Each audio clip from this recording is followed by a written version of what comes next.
I want to welcome everyone to this webinar, and on behalf of myself and my co-panelists, just invite you to enjoy a discussion on something I know we're very passionate about, which is moving beyond the diagnostic understanding of how molecular medicine can improve thyroid nodule and cancer care, but also to talk about individualized care and prognostics.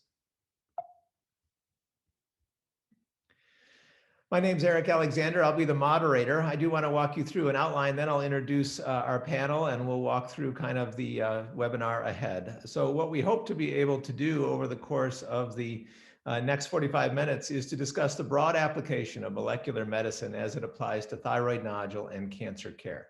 And the background to this, of course, is that we have really seen the improvement and the advent of molecular diagnostics into the improvement of clinical care over the last decade.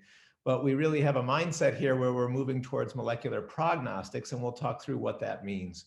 At the end of the day, it's all about patient care, and so it's the real world cases that are the funnest to discuss, and that's what we will do today with thoughts and recommendations from our experts on the call and on this webinar. And they will have different perspectives. One's an endocrinologist, one's a surgeon, one's a pathologist.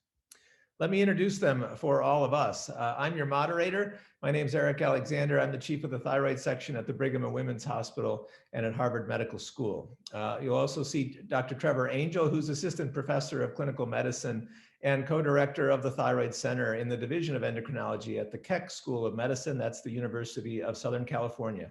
He's a practicing endocrinologist. Dr. Nancy Cho is an assistant professor of surgery at the Brigham and Women's Hospital and Harvard Medical School, where she co-directs the endocrine surgery program. She is a practicing thyroid and endocrine surgeon. And Dr. Peter Sadow is an MD, PhD, and associate professor of pathology at the Massachusetts General Hospital, where he directs head and neck pathology and will have that perspective as a practicing endocrine pathologist. I'm going to start with a 5-minute introduction, and then we'll move on to the cases and really enjoy the perspective of our panelists. The starting point to this is a little bit of what I had mentioned earlier. The application of molecular knowledge as it relates to thyroid nodule and thyroid cancer care has been rooted clinically in its diagnostic use. That was the greatest need initially, and that's where we have seen its advent. But we really want to think about it more broadly because molecular knowledge has a lot of power. And in particular, it can be used for prognostic thinking. It can be used to understand what therapeutic targets may prove best and most useful for patient care. And I think the argument you'll hear from all of us as panelists is that when you look at the current state in the last many years, I think we have a good understanding of how it has been transferred into the diagnostic sphere of influence and also for use of advanced care and how we choose therapeutic targets to treat that advanced disease. But perhaps where the greatest opportunity lies is this middle area, how we think about it prognostically. And I'll go back to the most active current clinical guidelines published by the American Thyroid Association in 2016. Myself, several co-authors, and Dr. Haugen as the chair were tasked with this question: is should we routinely be thinking about assessing thyroid cancer in particular for its molecular signature? And the answer at the time in 2016 was not yet. There is an upcoming edition of the guidelines that will be renewed likely in the coming year or so. And of course, that is one of the pieces that will be greatly focused on. And I think since the publication of these guidelines, there certainly has been a lot of data that has suggested, yes, we likely should be looking or thinking more about the molecular profile. So I told you I would answer this question: why are prognostics important? And I think to me, the argument would be this, that the standard approach to thyroid cancer for the last 50 years, arguably, has been a very simple threefold approach, which is that we believe thyroid surgery is very important, radioactive iodine ablation, and then long-term TSH suppression. And I believe the reason this was such a standard without much change for so many years is because we were curing almost all patients. But of course, the last decade has allowed us to really think about this a little bit more logically and ask the question, maybe this was just too blunt of an approach for such a diverse disease. And in fact, maybe we were overtreating many, leading to some more harm than there was benefit. And that really is the idea here when you take a logical kind of in the clinic moment and ask yourself, would you apply the same current approach right now to these two cases? A 69-year-old female who had a 1.9 centimeter follicular variant of papillary carcinoma, no lymph node disease, versus a 38-year-old male who had a nearly 4-centimeter classical variant of papillary carcinoma with pretty extensive lymph node involvement.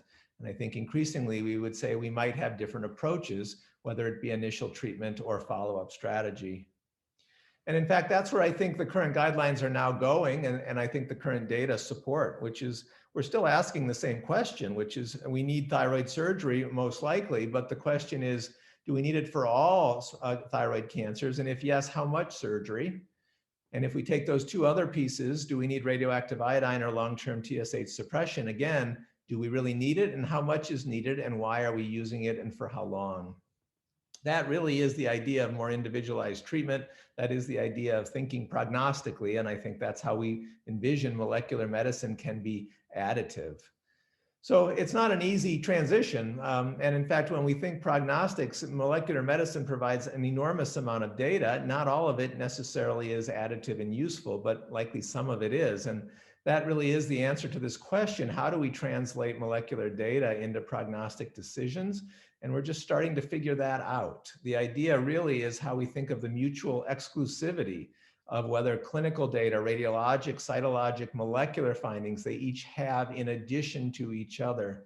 And remember, when we say molecular medicine, it implies many different things: DNA-specific mutations and translocations, RNA expression patterns probably holding the greatest promise broadly as we think about the complexity of the genomic data. And I will argue to you that I think we've underutilized the thyroid cancer gene atlas data, and that's going to be a little bit of the next few slides.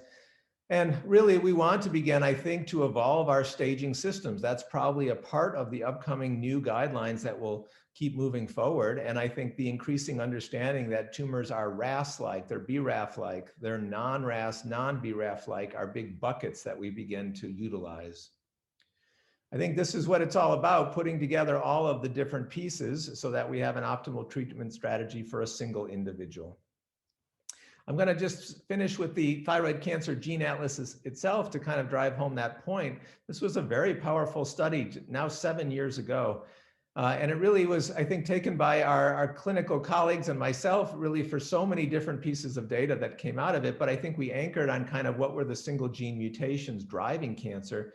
What I think fell a little bit under the screen, however, was this, that among these 300 or so kind of curated thyroid cancers, papillary thyroid carcinoma, there also was this idea that there was an expression pattern that was coming out, and there was really 3 groupings: that RAS-like, that BRAF-like, that in between, the non-BRAF, non-RAS-like, and that genomic data could provide these large prognostic groupings, and that was important.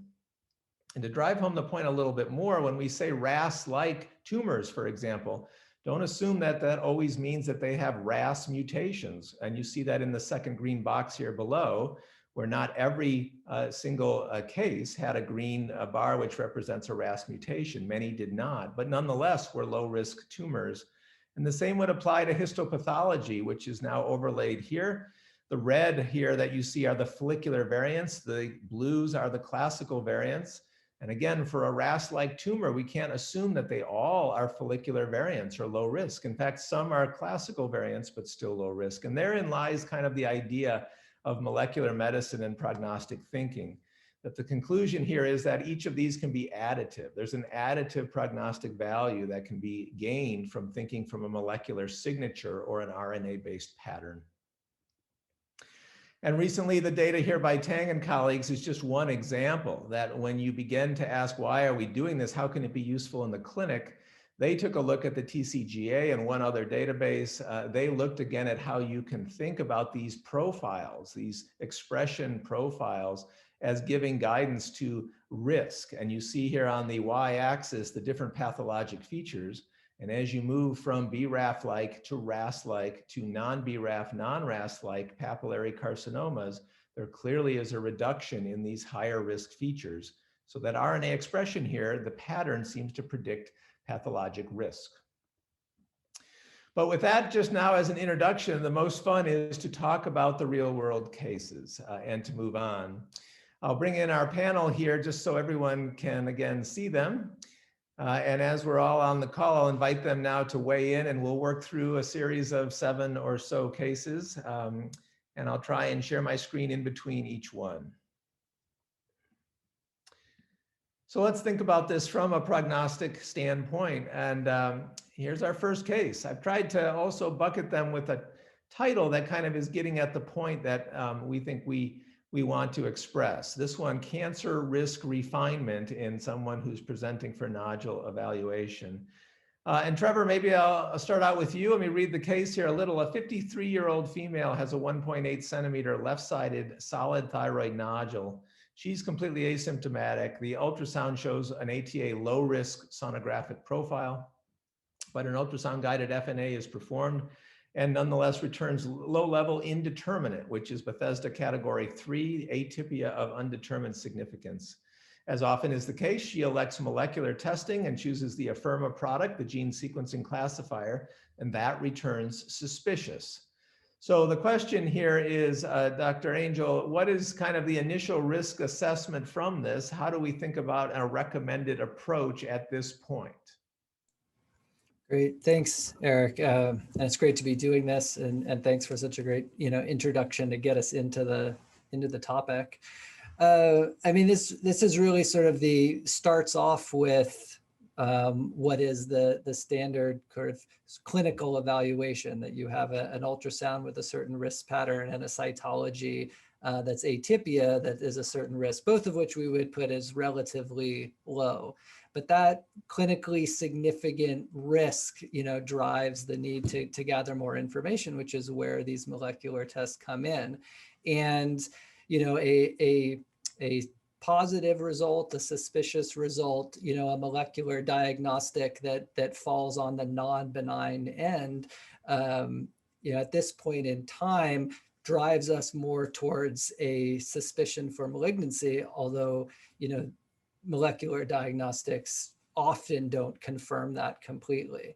So now with this new piece of data, we've built a risk assessment that is somewhat different, where we would bump that up to now a more likely than not risk potentially from a general standpoint.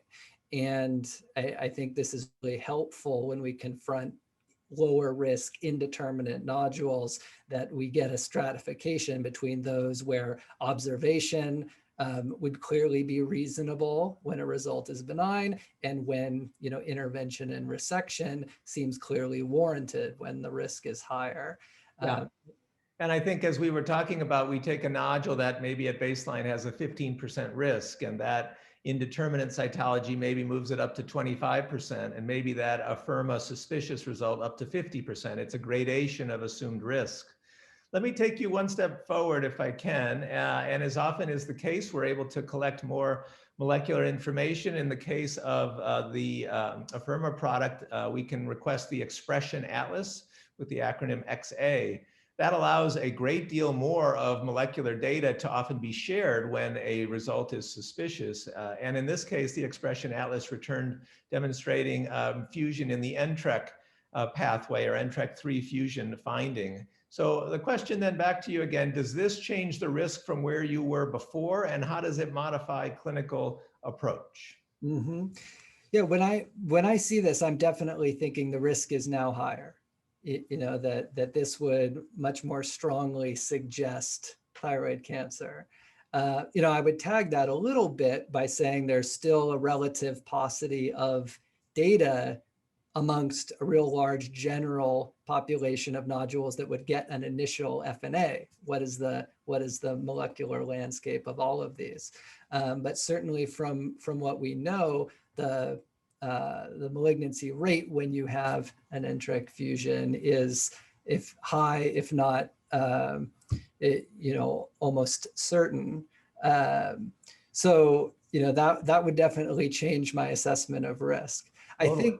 I think the question about changing, how does that change the management decision is an interesting one, because I think it starts off with, where does NTRK really sit in my mind? It sort of sits as a targetable mutation that we might, find in someone with advanced disease when we're looking for a therapeutic. And so now I'm colored by the idea that my prognostic assessment should be against something very aggressive.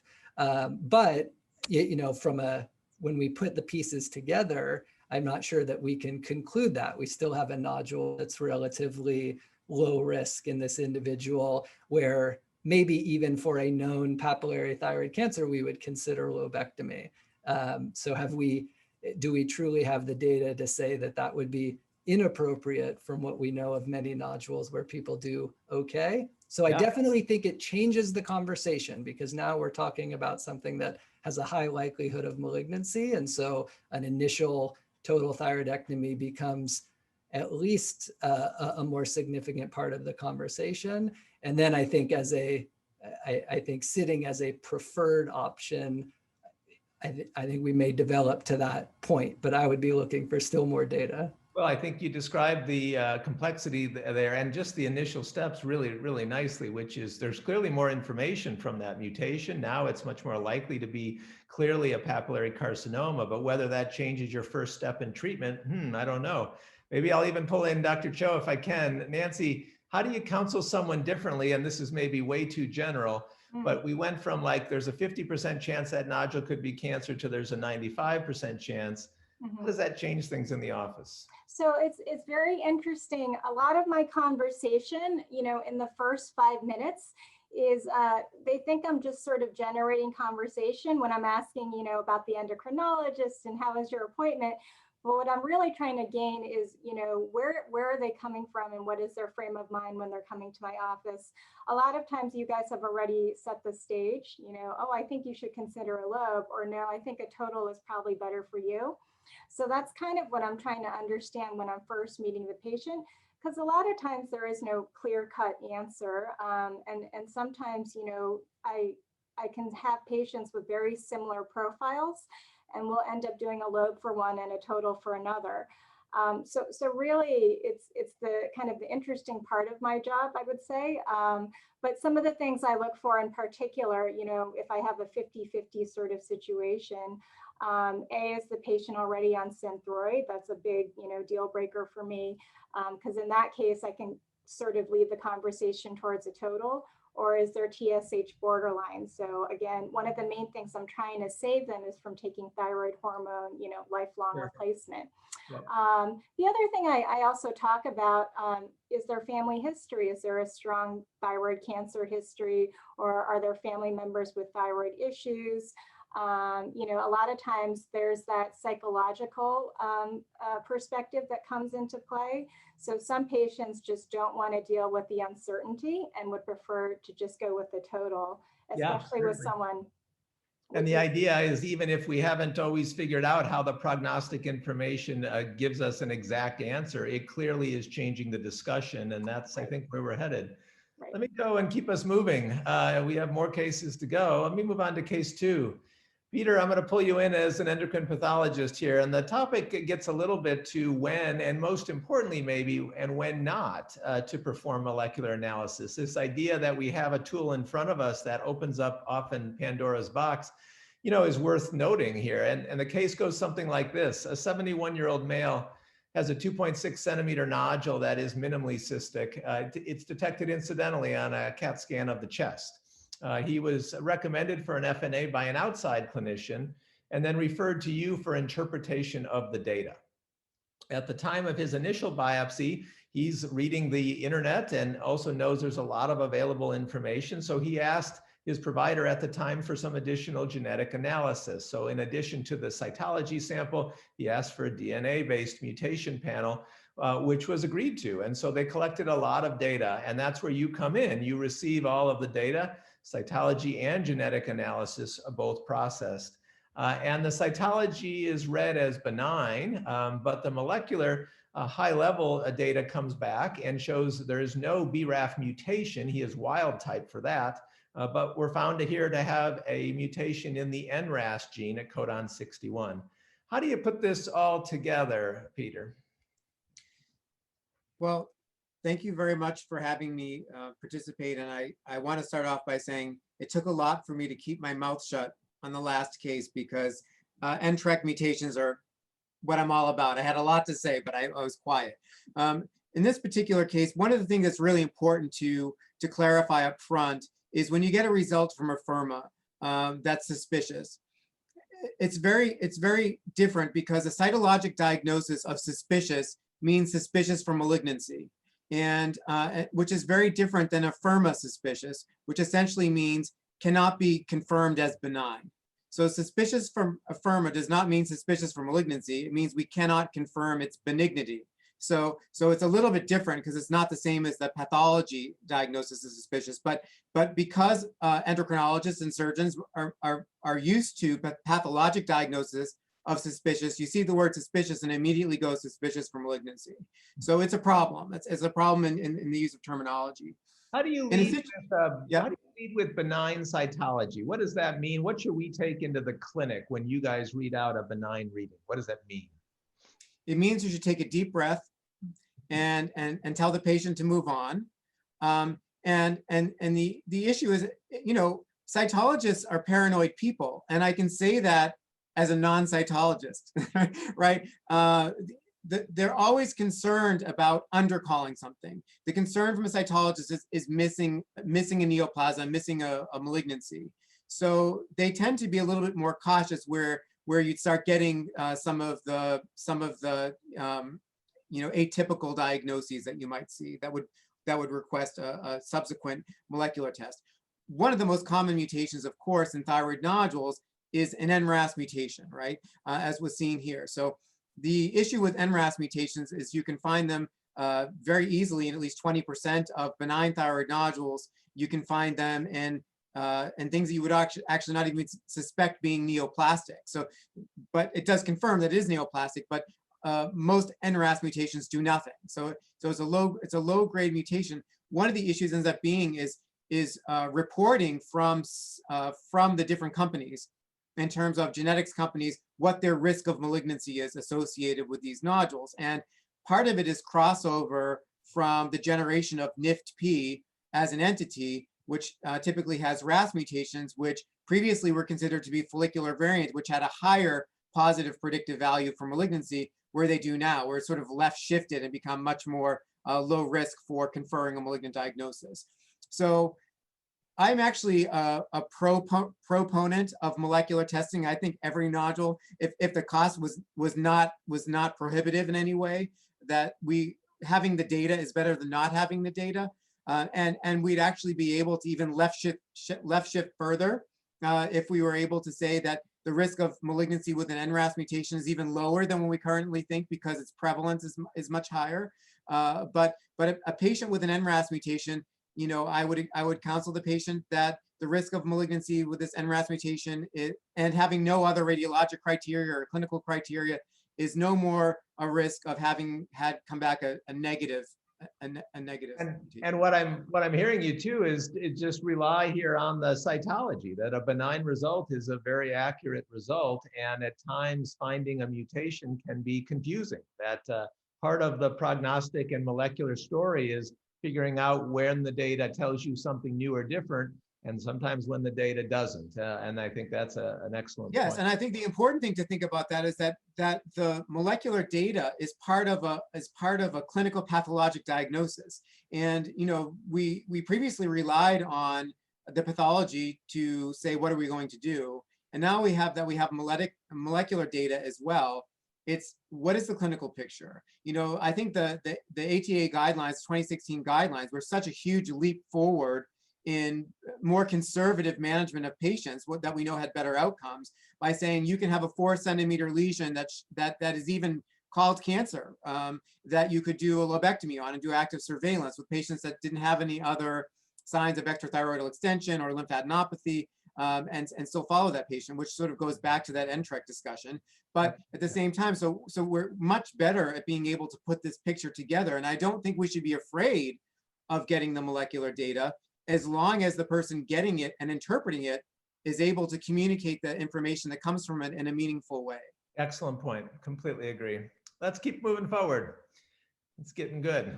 A third case. Nancy, maybe I'll kind of seek your perspective here first on this. The idea here is, let's think about how we move from a mutation that's identified, a signal, sometimes in DNA or a fusion, to a prognostic class, and if we can do that. The case is something like this: a 37-year-old female palpates a nodule on self-exam, and the ultrasound does confirm a 3.1 centimeter solid nodule. It has a TIRADS 4 classification on ultrasound.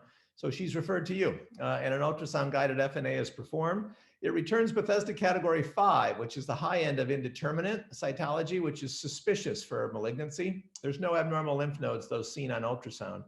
You are a little worried about that, with that indeterminate cytology being at least a 70% historic risk of cancer. And you're curious, though, if this younger individual might harbor the typical mutation in BRAF, which is V600E, as the cause, and really confirm this. So you send off testing. But interestingly enough, the molecular atlas returns surprisingly with a different BRAF mutation, which is in the K601E mutation, which is different. So the question kind of to you, Nancy, is what do BRAF mutations mean? This is the same gene at the end of the day. And in fact, they're very closely related here, kind of mutations, but at different base pairs. And can you just discuss a little bit how that mutational understanding gives us some insight, how you move a mutation into kind of a pattern and what we're kind of getting at there? Yeah, so this is an interesting question, and I had to actually remind myself about those. When we see V600E a lot more, we talk about it a lot more than the other mutation. So a patient with a 3 centimeter nodule suspicious for malignancy, when I first read through those guidelines, it took us a little while to reframe how we counsel patients, to go from a total thyroidectomy with iodine to just a lobectomy. And even within our endocrine surgery group, it definitely took some reframing. That being said, I would start off having that conversation by just saying, the guidelines completely recommend lobectomy, and we can follow you with active surveillance. However, with those different molecular profiles, I think certainly it's a different conversation. With V600E, I would definitely tell the patient this, it's more like those BRAF types versus the alternative, the 601E. So that one is more like the RAS-like ones. And so again, different types of molecular profiling will then suggest different phenotypes.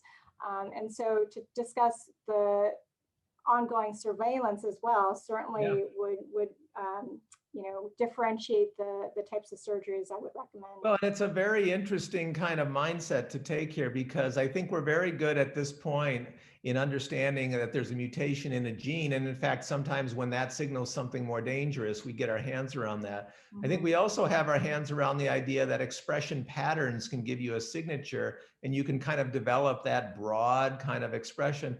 But here we're taking a jump in between, which is also saying you can bucket a specific mutation into a certain pattern as kind of a halfway point.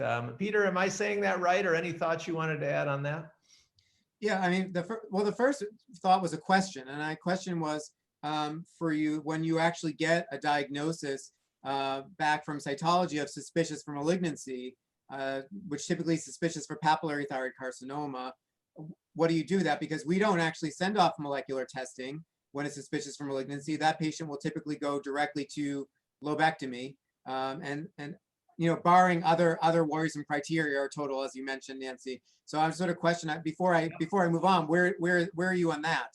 No, I think you're right. I mean, what we're doing here is being very forward-looking, I think, in terms of the question of how molecular data, maybe not in 2021 today, but maybe at some point in the future, could be suddenly available, or if it came to you, as it did in this case, somewhat incidentally. I don't think the provider here, as the kind of treatment manager, ordered it, but it wasn't kind of unreasonable why it was ordered, especially when the patient asked for it. So it fell into our lap. You're right. I don't routinely recommend a BRAF mutational analysis when it's Bethesda 5 right now, but I think it starts to speak to how interesting. If we had the data, I think in this case, it might make us think of things different. No, absolutely. And it was the reason, well, the reason I mentioned it was because, I mean, we're going to get to it later because we have other opportunities to talk about it. But the whole idea of knowing proactively the molecular data before surgery is useful on so many levels. provided it's kept in context, right? So Yeah. in terms of this one, in terms of what Nancy was talking about and what she would be recommending, this is essentially falling into the RAS-like tumors, and the recommendation barring, given the size of the tumor, barring any other negative prognostic indicators, would say lobectomy, and because this is going to behave like a follicular carcinoma if it's malignant, and so this is sort of the direction you go, barring any other negative factors there. So And Trevor, it's relying on you to know more information. I mean, we always have to know the information, but we also have time to look it up, right? You're sort of like on the spot with your patients who ask follow-up questions. We have Google. So, we typically don't have to memorize all of them unless we're seeing them regularly, but it does, create this idea that endocrinologists and endocrine surgeons are now more responsible for knowing the vocabulary, for knowing which ones are RAS-like and RAF-like. Trevor, you were going to jump in. Yeah, go ahead. Sorry. Right. So a little bit of a question for Peter as far as how often are we going to find V600E in the Bethesda 5 category? And then for Nancy, the additional question about BRAF V600E is, I think that some surgeons may use this as a potential indication to go after lymph nodes more aggressively, maybe even do that prophylactic level 6 neck dissection. And does that piece of the prognosis beyond just lobectomy versus total thyroidectomy come into the discussion? Peter, we'll take yours first and we'll keep it short so we get to our next three.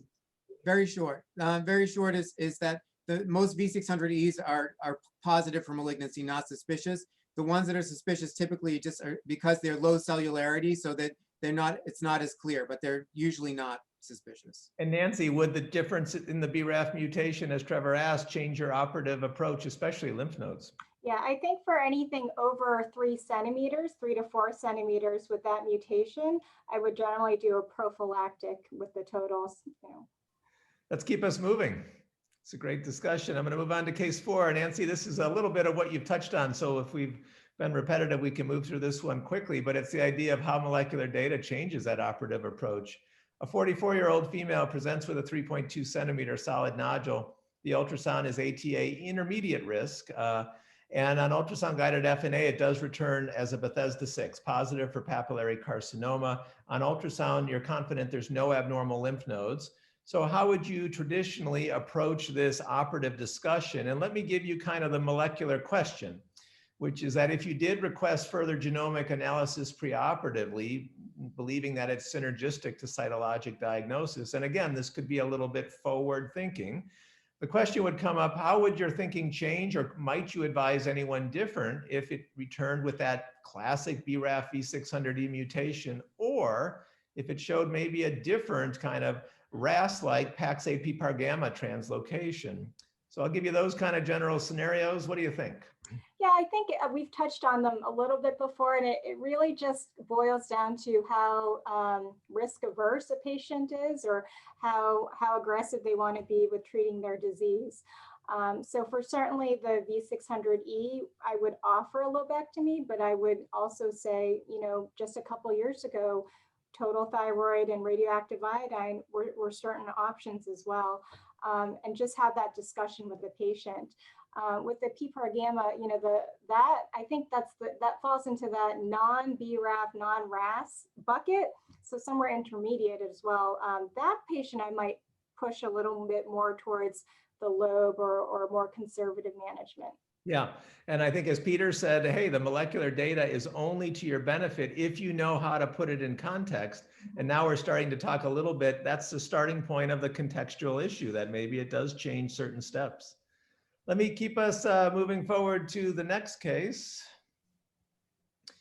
Case number 5. Trevor, let's get you to weigh in on this. This is interesting. This has come up rarely, but once in a while, and I think it's very interesting to talk through. The idea here is a somatic versus a germ-line mutation. And when you start looking for molecular changes, you can find them, and what do they mean? So a 29-year-old male presents for evaluation of a 2 centimeter partially cystic nodule. It's noted again incidentally on a CAT scan. So the ultrasound guided FNA reveals this time Bethesda 4. Its cytology is suspicious for a follicular neoplasm. And at that time, a molecular diagnostic test, maybe a DNA-based panel, was performed. And that returned coming back as positive for a mutation, which was positive in the PTEN gene. So the question is, what does that mean? And then in particular, what is a somatic versus a germline mutation? And could this represent one or either? And how do you kind of approach care differently in that regard? Does that change surgery or any next steps? So talk us through that if you could. Yeah, absolutely. And I think what's so interesting about this is that it takes us on the question of prognosis a little bit away from just what is the natural history of this tumor to a prognosis about potential future de novo tumors or familial tumors. So prognostics in a little bit of a different way. A PTEN mutation finding in a nodule is one of those that is not going to be definitive for malignancy. Certainly, you can have histology that is benign. And when we think about the somatic versus germline mutations, we know that our cancers develop mutations that lead to their development. But those are not present throughout every cell in the body. Think about BRAF V600E, that's present in the thyroid cancer without being present elsewhere.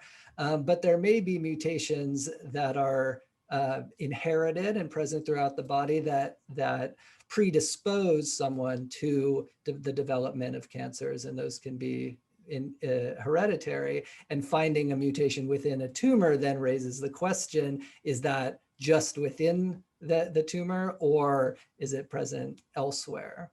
And how would that change if you didn't know in this case? Yeah, absolutely. I mean, I think this finding in and of itself, would still be potentially something that I would be thinking of a lobectomy for. But I would want to be able to assess if it could be germline. And germline genetic testing would certainly be the most helpful way to do that. But I think there's clearly still limitations in the accessibility of that. And so you'd want to know about the family history, not only thyroid cancer, but was there breast cancer, renal cell cancer, benign tumors like lipomas or papillomas that might suggest this.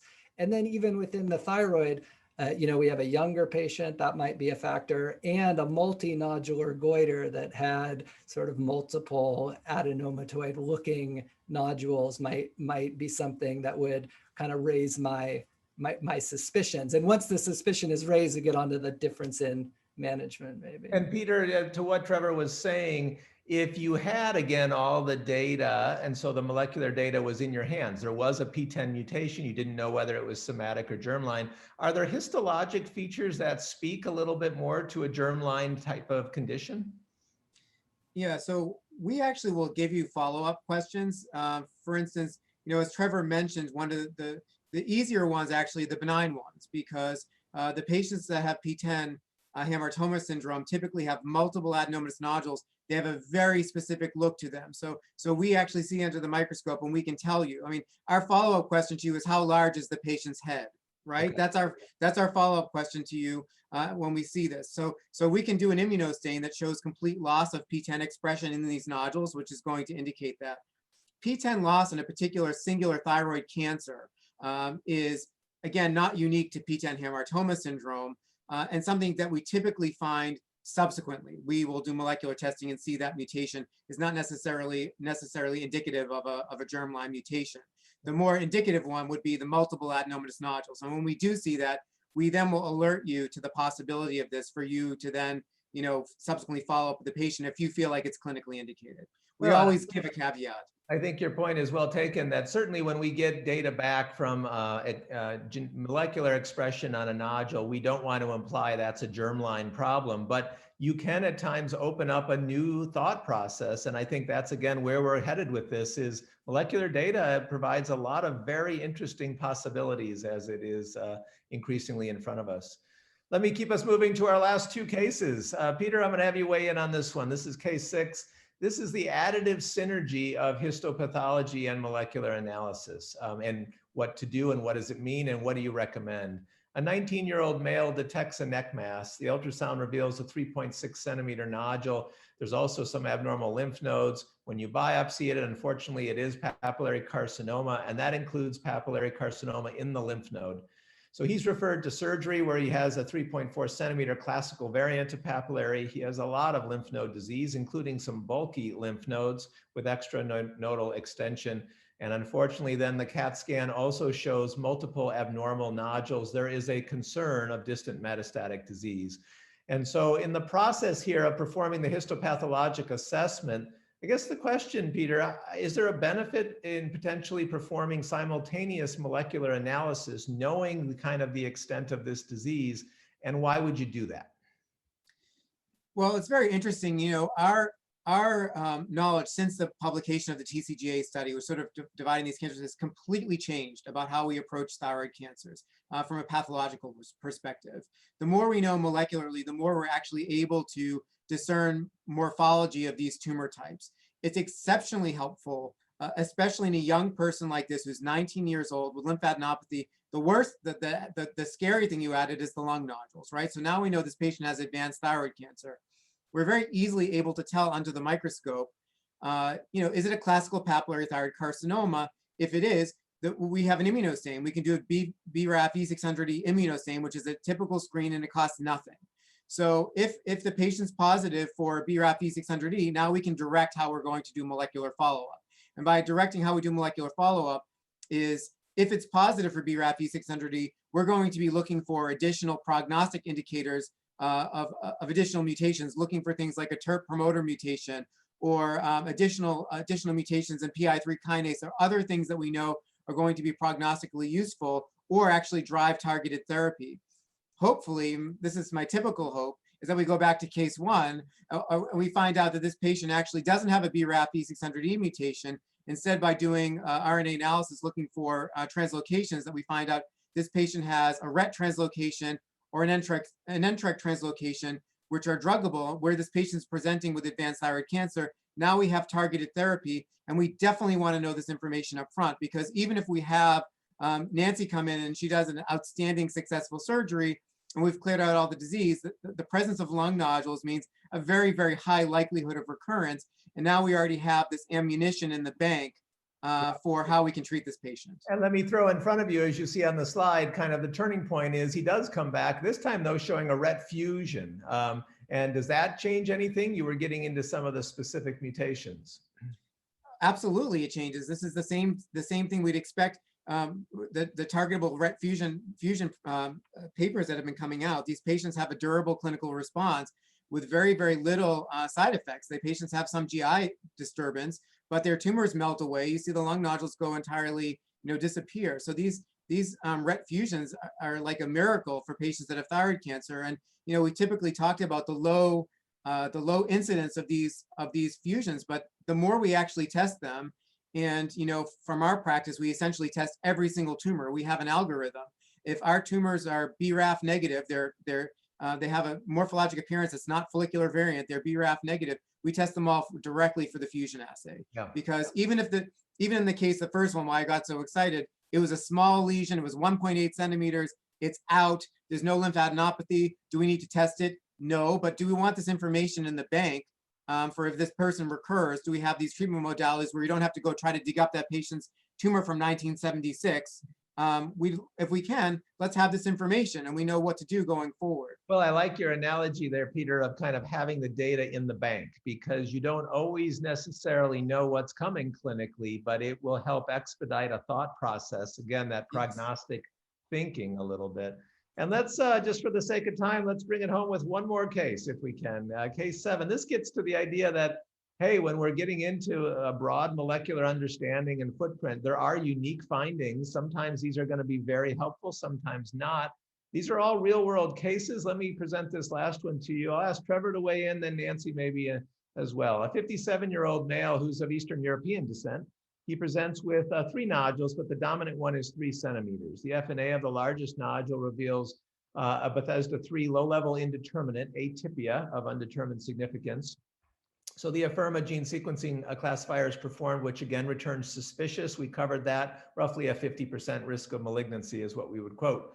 But the TSH is kind of low normal, 0.6. Further molecular analysis is requested. It comes forth as part of that expression atlas, and it's a TSH receptor variant that is shown to be the genetic driver of the nodule. So the kind of question to you first, Trevor, is what do we know about that TSH receptor gene and these mutations? And in particular, I'll kind of guide your thinking here with that low normal TSH and this mutation. Do we need to do something else? Does it imply anything different about that nodule? Yeah, absolutely. I mean, we're thinking about the case even from the history of someone who may be from an iodine deficient region of the world where autonomous nodules, toxic multinodular goiter may be in the back of our minds. You have someone with an indeterminate cytology and a normal TSH, although that low normal TSH starts to make you think about high thyroid hormone level activity. It's a place where we look at a suspicious molecular classifier and have to remember, as Peter was saying, that this isn't proof of malignancy, that this is just an indicator in that direction, and look at the mutation itself, because a TSH receptor mutation is more associated with benign histopathology and not a mutation that we should be thinking about malignancy for. And their association as well with autonomous function with TSH receptor variations would lead me to say, all those things together, is this one in which I want to assess the functionality of that nodule with iodine scanning? And if it comes back as a functional or so-called hot nodule, Nancy, does that stop everything from a surgical standpoint? Is that a benign process? How do you think about that? Well, so as opposed to Graves, where the whole thyroid is overacting, surgeons love the autonomous hot functioning nodule. It's often not going to be a cancer, as we teach our students. And a lot of times I can offer just a lobe or whatever just to, treat that nodule. And I think, the patients do great afterwards. So for that, it's very beneficial. And of course, it's never an all or none. I don't mean to put anyone on a spot, but that functional or hot nodule largely deemed a benign process. And so maybe you're thinking about it more structurally than you are from a malignant perspective, is I think what you were saying.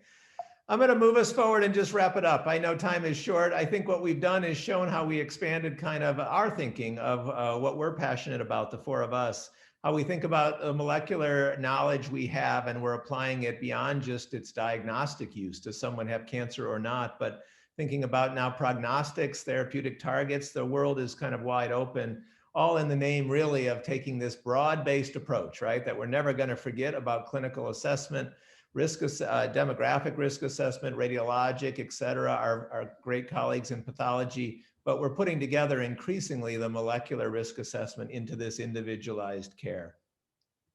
With that, I'm going to just thank my set of true experts who represent pathology, endocrine, and surgery, and really appreciate the input on a great set of cases and for your input.